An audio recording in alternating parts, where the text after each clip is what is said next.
છીએ ગાંધીનગર હેલીપેડ ગ્રાઉન્ડમાં ખાદ્ય ખોરાક એક્ઝિબિશનમાં આવું તમને બતાવું છું. અહીંયા છે એક્યુરેટ સિસ્ટમનો સ્ટોલ. ત્યાં છે 3 મશીન, 3 અલગ અલગ મોડલ આપવામાં આવ્યા છે જેનું તમને ડેમો બતાવું છું. ડેમો જોઈ લો સાહેબ. આ છે બેઝિક મોડલ જેમાં આરતી વાગી રહી છે. સિમ્પલ આરતી મશીન જે 2 ઘંટ ઝાલર ને નગારો વાગશે. સેકન્ડ મોડલ છે શંખ અને મોર વાળું, જેમાં શંખ ને મોર વાગવાનો છે.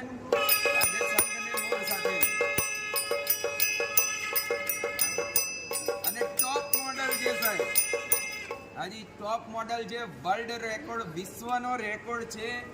રિમોટ વાળું ડિજિટલ આરતી મશીન આવી ગયું છે જેમાં 31 આરતીઓ આપી છે. 31 આરતીઓ રિમોટ થી અલગ અલગ વાગવાની છે. હું તમને ડેમો ચાલુ કરીને બતાવું છું. દરેક આરતી પહેલા શંખ વાગવાનો છે. હાજી